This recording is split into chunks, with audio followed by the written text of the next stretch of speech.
Welcome to Learning Machines seminars at RISE, Research Institutes of Sweden. Today, it's my pleasure to introduce Associate Professor Dan Stowell from Tilburg University in Netherlands. Dan is a fellow of the Alan Turing Institute, and he defended his PhD at Queen Mary University in London in 2010 with a thesis around machine learning and timbral control for music. Dan works in the intersection of AI and biodiversity with machine learning research applied to computational bioacoustics. This is to understand animal sounds and other sound signals. And he also does some collaboration for biodiversity monitoring. The title for today's talk is Deep Models of Animal Listening Perceptual Tasks. With that said, I'll leave the word to you, Dan. Thank you very much. So thank you, Olaf, for the introduction. I'm very happy to be invited to the group.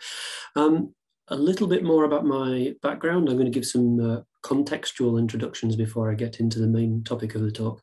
So I am at Tilburg University, but I'm also at Naturalis Biodiversity Centre, which is the Dutch National Museum for Nature and Biodiversity.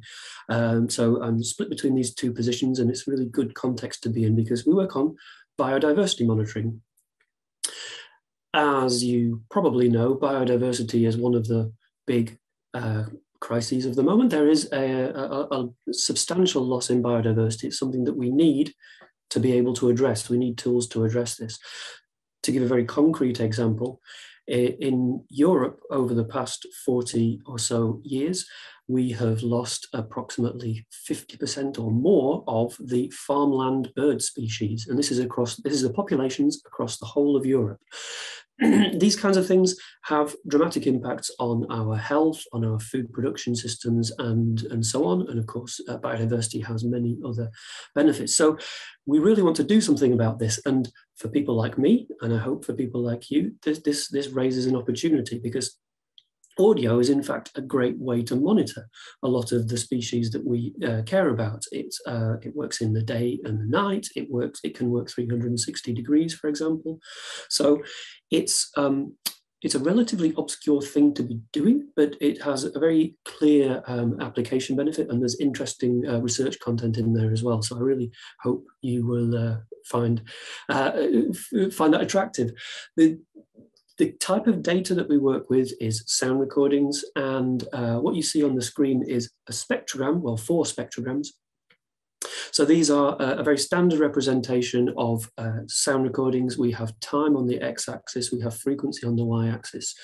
And what you can see, even if you don't understand the content of these spectrograms, is that there is a lot of structure in spectral representations of animal sounds.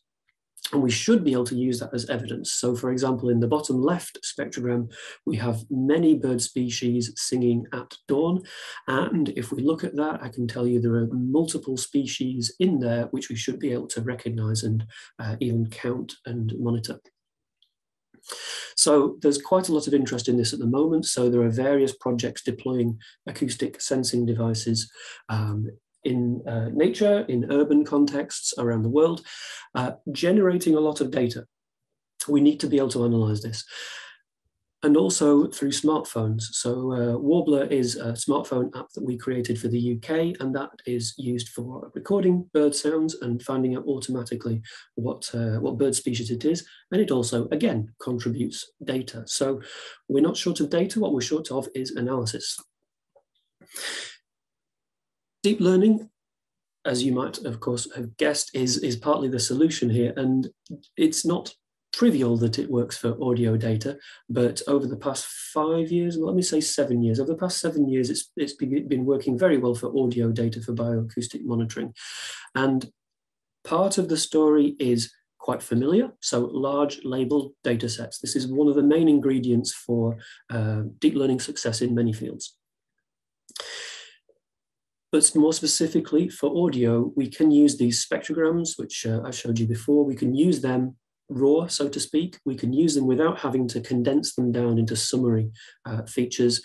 We can treat them essentially as if they were images. They're not quite the same as images, and we can talk about that in more detail, but we can treat them as if they were images and use the same tools as deep learning for images. So the main tool there is the convolutional neural network. To understand more about the state of the art in deep learning for biodiversity monitoring, there is a preprint there, which is a review paper I put together a couple of months ago. So that's got a lot of the latest, essentially, state of the art in biodiversity audio monitoring with deep learning. And I'm still on the intro, by the way. We have, in the Netherlands, a lot of work building this towards a national infrastructure. So it's called ARISE, the project, and we're putting sound as well as images, DNA, and radar together into a national scale infrastructure for monitoring as many species as we can. All of the Dutch species is the goal. So this is very applied, right? We have a very clear motivation here. But what I really want to emphasize is that's not all that is of interest in this domain. Sound is fascinating. Animal sound is especially fascinating. Many species do use sound for communication. It's not an accident. And I'm partly motivated strongly by the idea that we can use computational bioacoustics to understand these mysteries. So I'll give you some background about the work we do on biodiversity monitoring, but in this talk, I'm actually going to focus on something slightly more specific, which is using deep learning to try and match animal perceptual tasks. I'm going to talk through two different recent projects, one on birdsong and one on bat sound. And through that, we should bear in mind some motivating questions. So animals can extract highly subtle information from sound. If we try to replicate that process, emulate it, we can explore, I think, what is learnable in these perceptual tasks and how much of the information is there in the signal that the animals are producing and using. These kind of questions have been studied with animal studies before, behavioural and neural studies. There are many complexities to that, including, not least, all of the context that goes along with an animal's behavioural responses.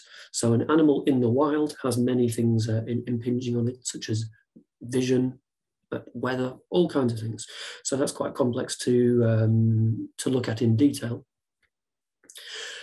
An opposite way of approaching the problem is via signal processing. So signal processing can give us very pure ideas about what information is in a signal, but it can be limited in its analysis. And machine learning, I'm going to offer, is a sort of middle way there, that it can reduce some of the complexities, but can also reproduce some complex nonlinear behavior. Going into the birdsong task. So what we want to do is essentially we want to analyze sound the way that a bird analyzes sound. We want to create highly detailed maps of sound, making high resolution discriminations. And I'll explain what I mean by that in a minute. But before I do, I want to prove that animals have shown that this is possible. My colleague, Rob Lackland, he has found the bird on the left, which is the swamp sparrow.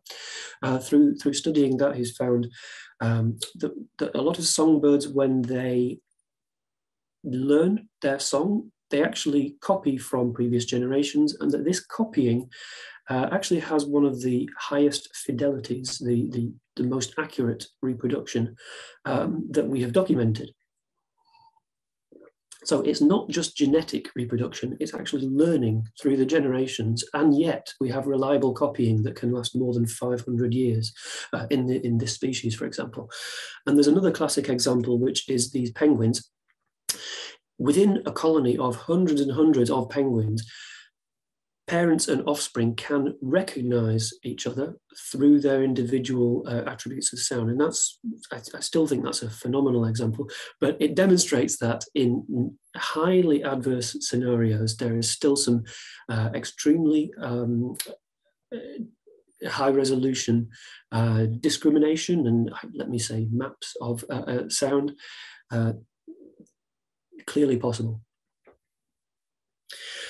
So to speak about how we build this up from machine learning, I'm going to just introduce a pretty standard technique in deep learning, which is embeddings. So if we have a convolutional neural network, we have audio as the input and we have some kind of class label as the output. So maybe we want to classify the species of the animal, for example. So each of these blue layers here is representing a layer of a convolutional neural network. So we can train it to satisfy one particular task. It's pretty common in a lot of applications of deep learning to say, okay, let's take off this final layer. So we've trained that final layer to somehow take whatever's been processed before and to output a class label. Let's take off that final layer and use that layer directly as some kind of generic representation. So what that means is the deep learning, whatever algorithm is used, has been trained to perform some kind of processing starting from the audio file, and it should have produced something with semantic information in it, but not yet digested down into that class label. This is what is referred to as embeddings within deep learning, at least. So it's a representation that maps input data item into a vector coordinate, and there are very few guarantees about what that vector coordinate represents, but the aim is for it to be richly semantic, because we hope that within the embedding is enough semantic information to be able to solve new tasks from those representations. So, for example, we could take that representation and apply a simple classifier to it. So we want to use that approach, but we do have a challenge, which is that we're trying to work from the perspective of the bird. I should say actually that we don't want to do anything involving anything invasive like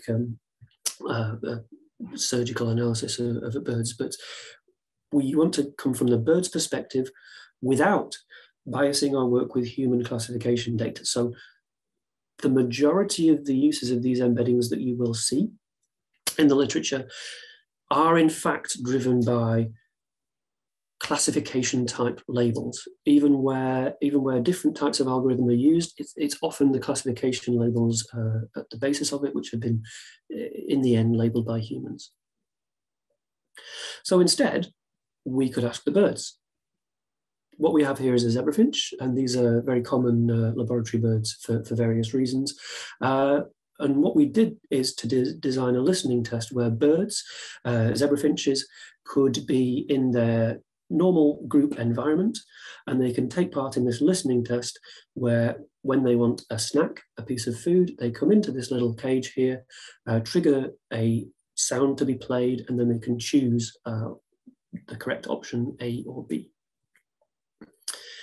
The device looks like this. And as the birds are trained, later I'm going to talk about training neural networks, but here we're training the birds. So first of all, we train the birds to take part in the task. It may take a couple of weeks at steady state for a bird to learn a particular task, and then we spend a week taking measurements from them on the testing set of what their opinions are. So here's how it works. The bird comes into the chamber and the sound A is played. They are supposed to go to the left.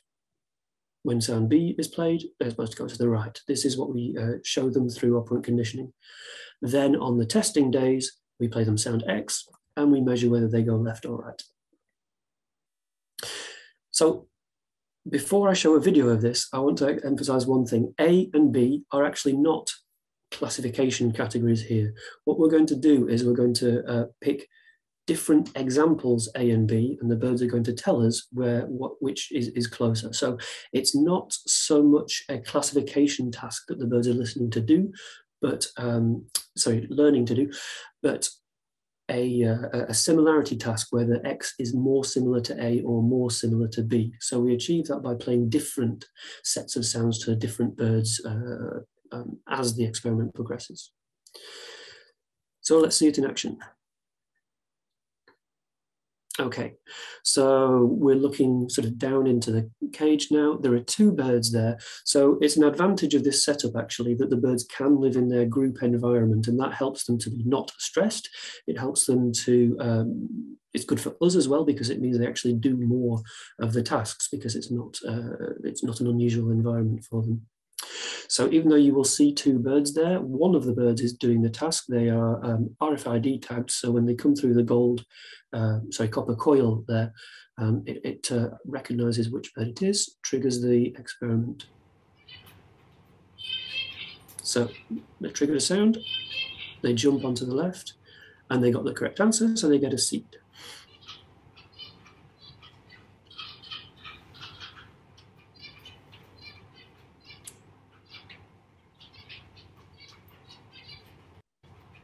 Oh, very nice. Now, if it's wrong,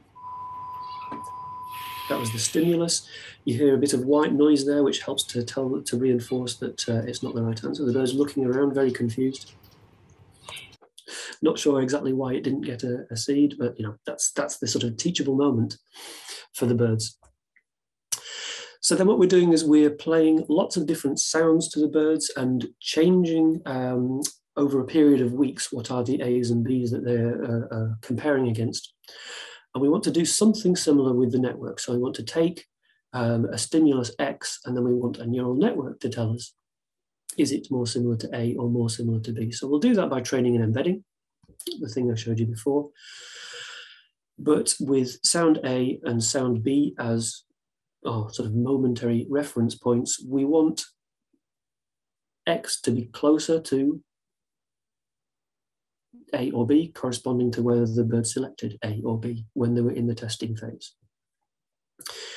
Reminder that A and B are not categories, and this is, we can have a long discussion about to the extent to which they are or are not categories, but we've set up the bird study to achieve that to the extent that we can. Now, the key to training this is something that may be familiar to some of you working with deep learning already, which is triplet loss. So what we want is, if, for example, A was the correct answer, we want A and X to move closer to each other. We want X and B to move apart from each other. So we have this, in training the deep learning algorithm, we have a loss function which is based on the distance between X and the positive one, the distance between X and the negative one. So this is a standard way to do what is called a triplet loss learning in deep learning. And it's simply a straightforward hinge loss function based on the difference between these two distances. So far, so good. In animal studies, though, you will find that things rarely work as smoothly as expected. So one of the things that we definitely had to deal with is ambiguous triplets.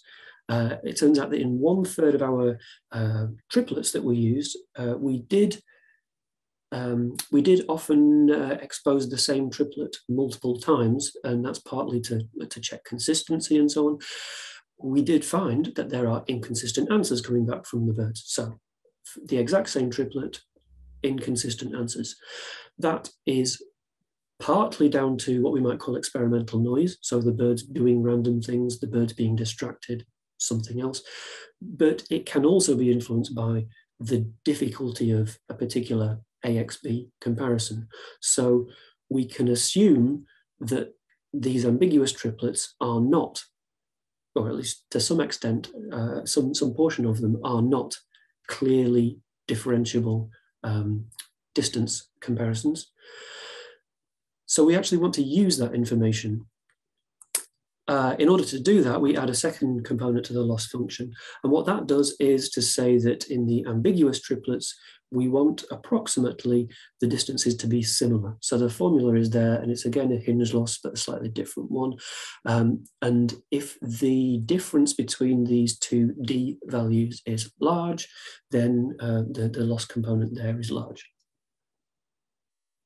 So of course, then we need to balance these two training loss components together in our loss function and train an algorithm. So this, we found that it makes a big difference in our case, and in pretty much anything involving animals or other sort of noisy studies, we'll find this kind of thing.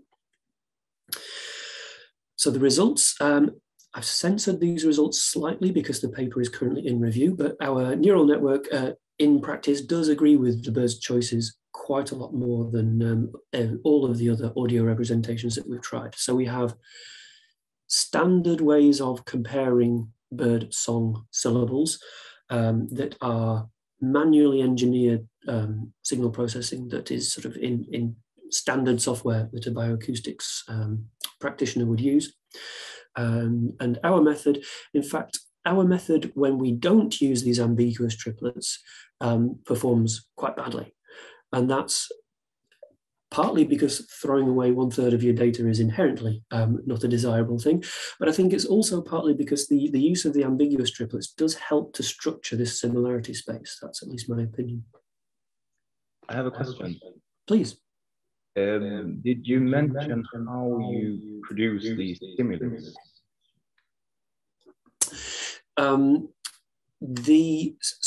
You're in fact right, I didn't. So the important thing about the stimuli is that they are, in fact, units of song recorded from a separate population of zebrafinches. What that means, thank you for correcting me. So I just want to say they are about, let's say, 100 milliseconds, 300 milliseconds long. They are units that are extracted from a song. And how do you determine that they should be similar or dissimilar?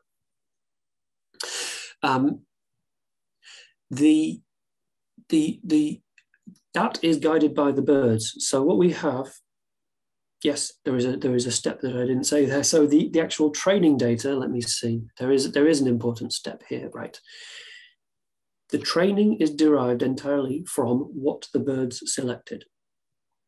So we're training the birds, as I said, we train the birds early on, and we train the birds with some very easy examples where there are some definitely different, definitely not different examples. So the birds get that in order to help them understand what the task is. Then from then on, we are taking whatever decisions the birds made and using them as the ground truth. Okay, thank you. Thanks for asking that.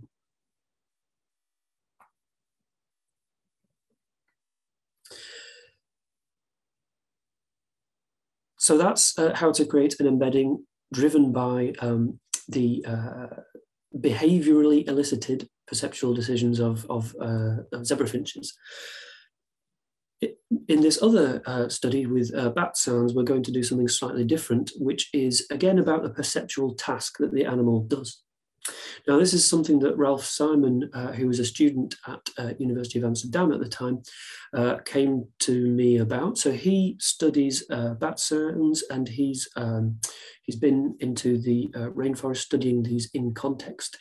What you see in the photo is a plant that is pollinated by a particular bat species, and you can see the bat there is approaching the flower. One thing that you might notice is that there's a slightly strangely placed leaf near the top of that image. One thing that happens here is we have a kind of co-evolution of the bat and the bat-pollinated plant. And so it's been shown in the literature that at least for some of these species, the leaf here is perhaps stiff and perhaps slightly sort of bowl-shaped, and it acts as a strong reflector for the bat's echolocation calls. So the belief there is that then forms quite when the bat emits an echolocation signal, it forms a sort of clear target in whatever is returned from the echolocation signal. So that is what Ralph wanted to study. So the question is, what information comes back when a bat emits this echolocation call? Can the bat identify that it is a plant that it is interested in versus one that is not interested in? What Ralph did was he took these flowers and he measured the impulse responses when you reflect sound from the flower. So he goes into the rainforest, he collects one of these flowers, and in an isolated chamber, plays synthetic sound stimuli at the flower at various angles and measures what comes back. So what you see in the spectral image here, we've got the angle of incidence on the x-axis there. So again, we've got frequency on the y-axis, but the x-axis here is not time. It's what angle are you facing the flower at? So on the left, we have a bat-pollinated flower. On the right, we have a non-bat-pollinated flower. And there are a couple of things that might be going on here. So the flower might have evolved to return a stronger signal. That would be if it was stiffer, for example, or maybe a more consistent signal that varies not so much as you change the angle. So Ralph's full data set involves 12 flowers. We have essentially pairs of 6 bat-pollinated and 6 non-bat-pollinated flowers. And so he measured the overall strength of the return. So you can see on the left-hand column, the spectra, well, they do look slightly brighter than the right-hand column. So there's certainly, and I'm not going to show you the results today, but they do return a stronger return. But what we want to look at today is the question of whether we can emulate what a bat does and try and work out how much information is returned in that call. So this now is not about the information that's in the call the bat makes, but reflected back. So it's slightly different from the bird example. The bat is essentially just emitting some kind of stimulus sound, and what we're interested in is the flower. So can a neural net identify the species or the pollination type, which means bat-pollinated or not bat-pollinated? In practice, bats emit multiple echolocation calls, not just one.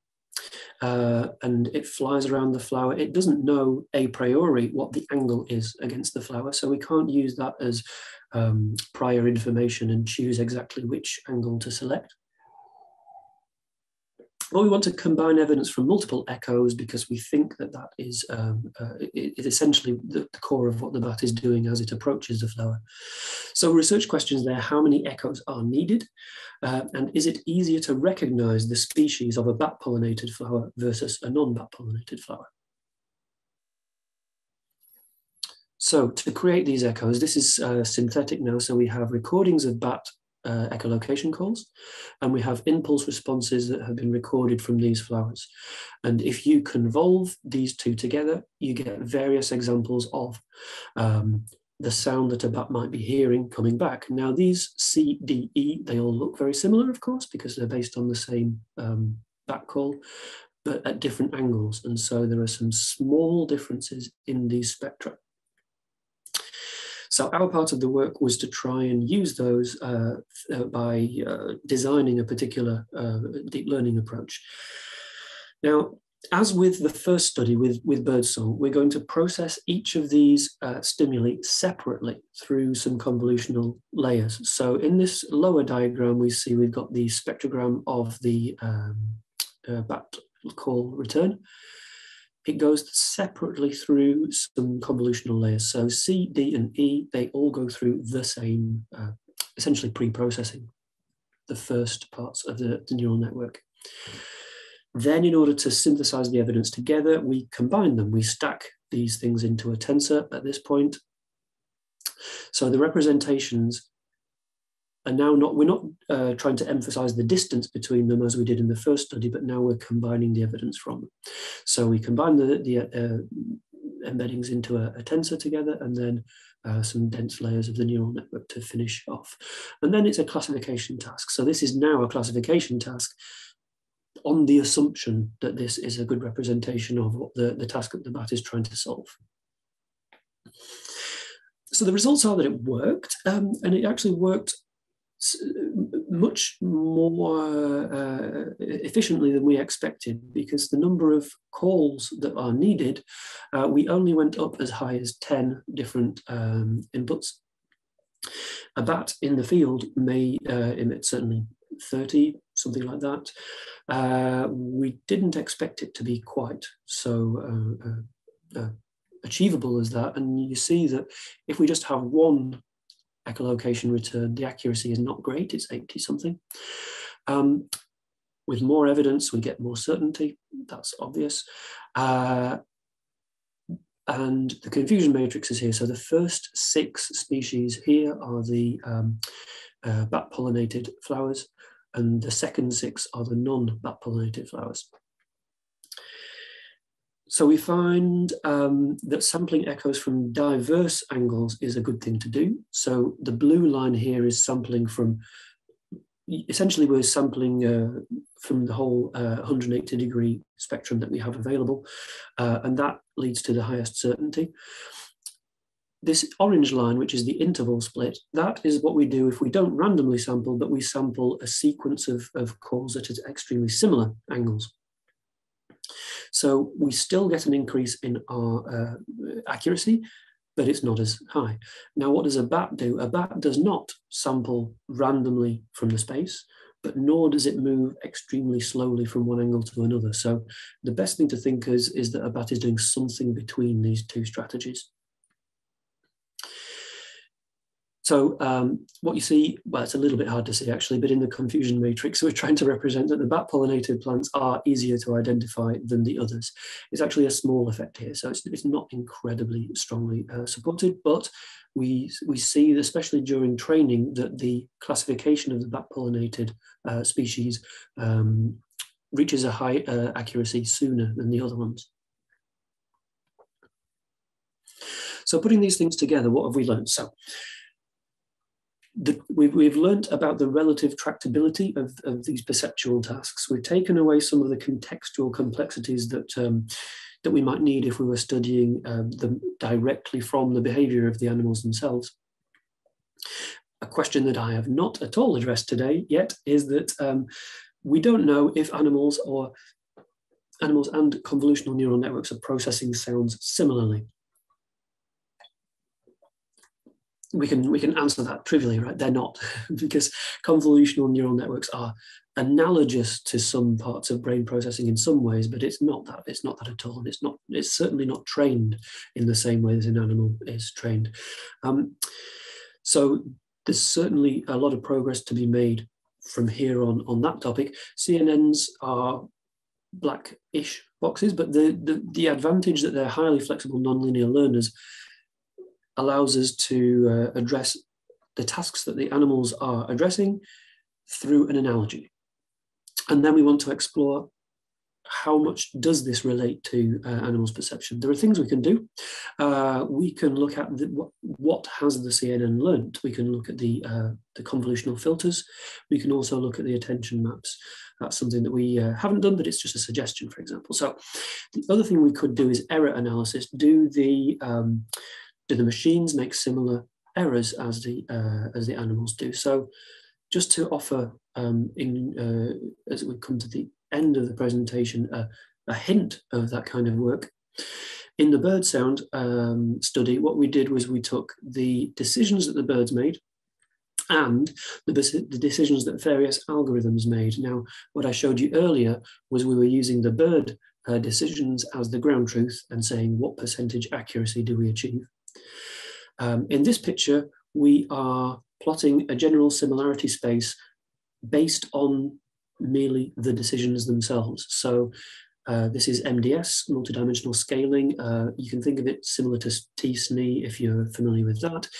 We're just creating a generic similarity plot of the data we've got. So in this space, if 2 points are close together, it simply means that they produce similar decisions. So the algorithms here, they're actually very similar, 3 very similar minor variants of deep learning algorithm, and so it's encouraging that they are very close together. The birds are over here. The manually engineered methods from the literature are the items up at the top here. Particularly interesting, I think, that they tend to produce quite different decisions than the deep learning algorithms, which are all of the ones pretty much that I'm indicating down here in the bottom sections. Clearly, this indicates that there might be some benefit from combining manually engineered together with deep representations. Our strongest method is, in fact, by definition, the one that is closest to the bird's decisions in this representation. And you can see it's not perfect. We already knew that, but we can see some of the things, we can see through these kinds of representations whether the errors and the variations in decisions are similar. And then zooming out a little bit more, so I'm focused on perception today, or at least behavioural analogues of perception, and I'm advocating for using these kind of approaches to try and help us understand the discriminatory power in what animals do when they listen. A good question would be, does this also inform our animal monitoring work? I said at the start of the presentation that we're interested in monitoring biodiversity for the whole country, continent, planet. This is something that is just a question that we leave hanging in the air, but I think it's important that what we've done in these kind of studies is extracted high resolution acoustic discriminations.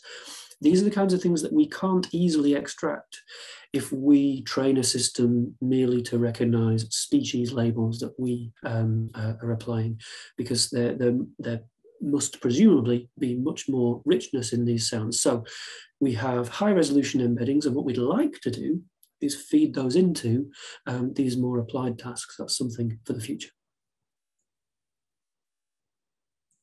So I would like to conclude by telling you who really did the work. So in the songbird case, Veronica Morphy, who you see here, was the person who implemented the deep learning part of that. Now, Lise Sandberg and Rob Lackland were our collaborators who were the leaders of the bird lab work.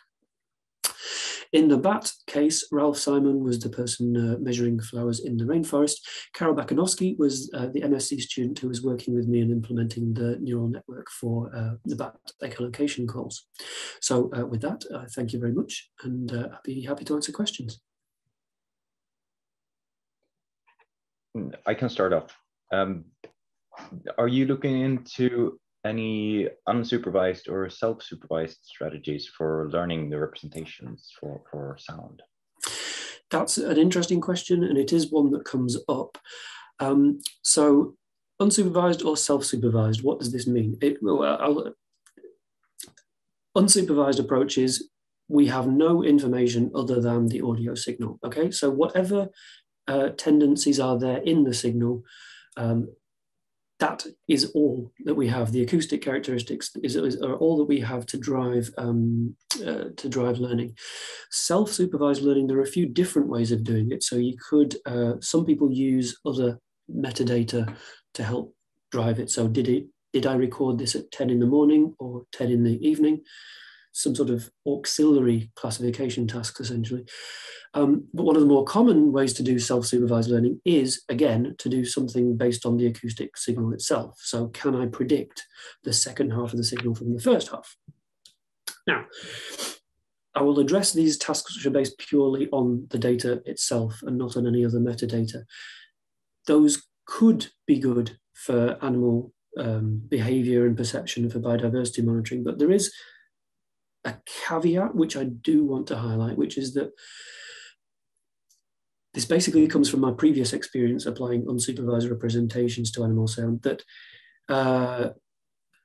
these kind of representations are often driven by what has the most energy in the sound recording.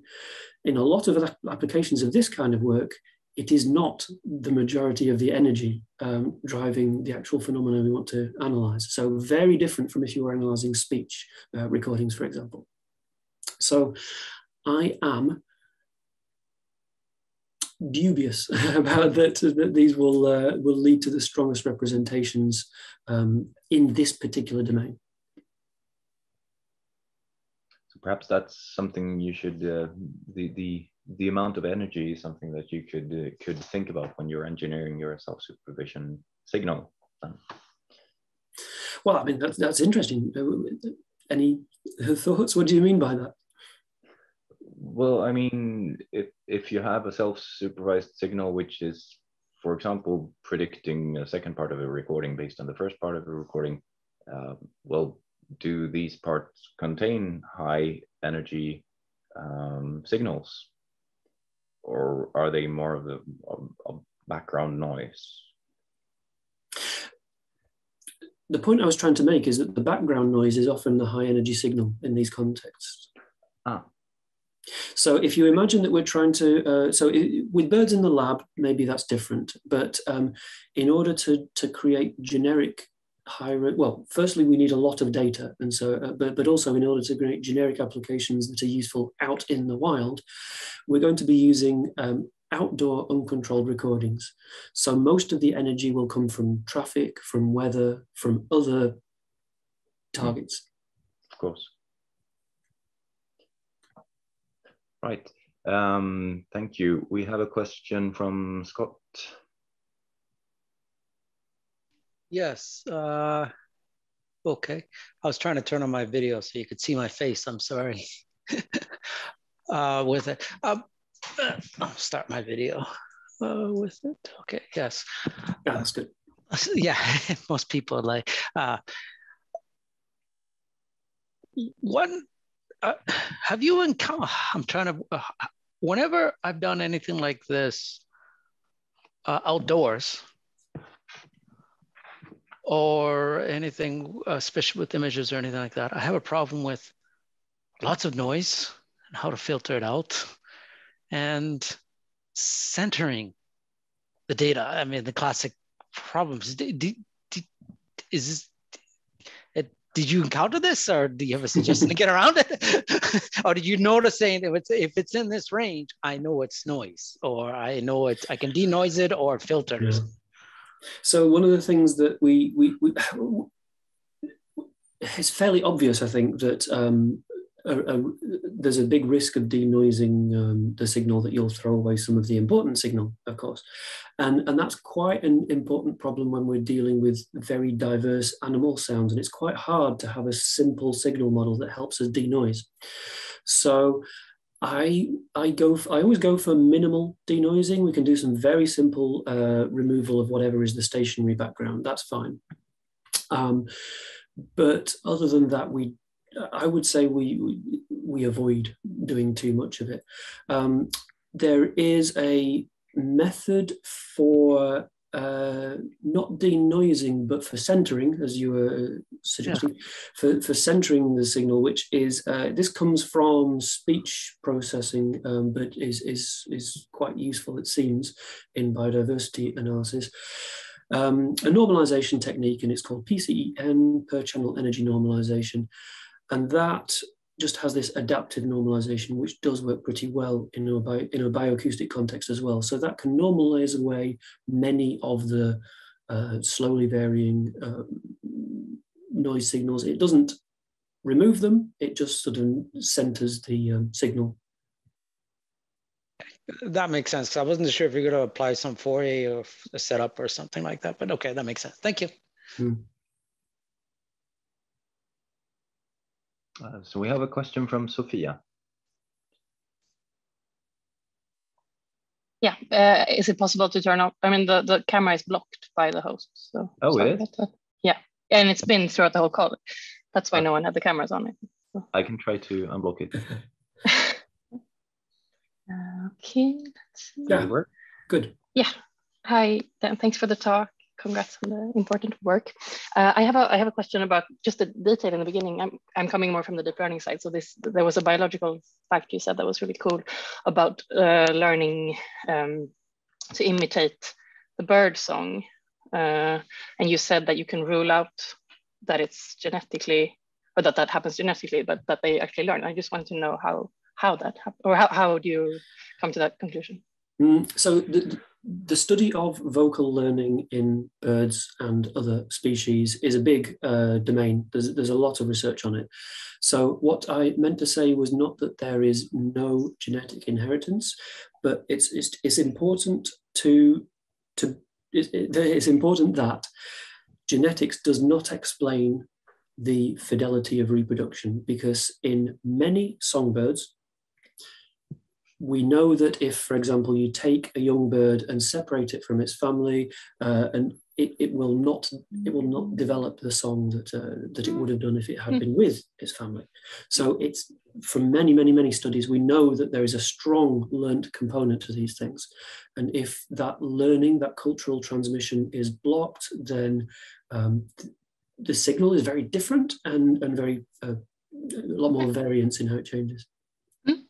Very cool. And is it, yeah, super cool. Thank you very much. Yeah, it's a fascinating field.